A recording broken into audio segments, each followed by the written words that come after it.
Your neighbor unleashes his Rottweilers to bite your children, and in fact to do worse to your children, and then says, let's talk. You think he's going to talk to him until he either unleashes those Rottweilers or locks them up in a kennel or puts them to sleep?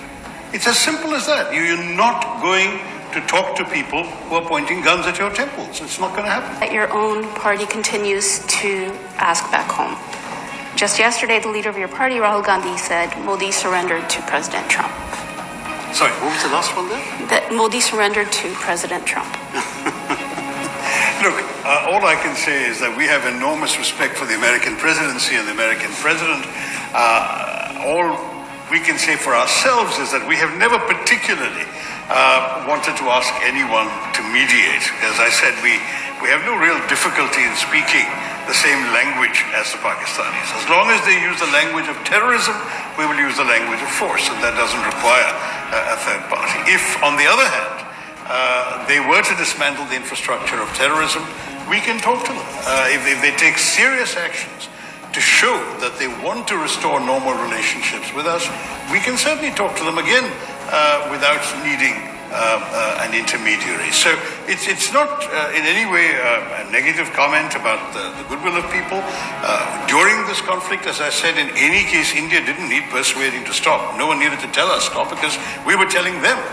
The moment Pakistan stops, we are prepared to stop. So if they in turn then told the Pakistanis, you better stop because the Indians are willing to stop, and that was what they did, then that's a wonderful gesture on their part vis-a-vis Pakistan, but only Pakistan and they can tell us exactly what happened. President Trump, even as recent as, I guess, a couple days ago, he keeps saying that he used trade to stop the war. That's not the impression I have. I can tell you that it was a public record that there were calls coming from various foreign ministers to our foreign minister, to our national security advisor. The US was amongst the most active in this regard, and that Secretary Rubio spoke to his Indian counterpart, Jaishankar. At one point, Mr. Vance, the vice president, called our prime minister.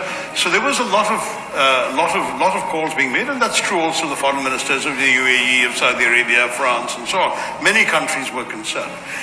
My understanding is in none of these calls was trade ever mentioned, not one. And certainly our information is that from our side, we gave a consistent response throughout, which corresponds to what I've just said to all of you, that we are only taking retribution for a terrorist attack. We are not interested in prolonging this conflict. If Pakistan hits us, we will hit back because we have a right of self-defense. If Pakistan stops, we'll stop.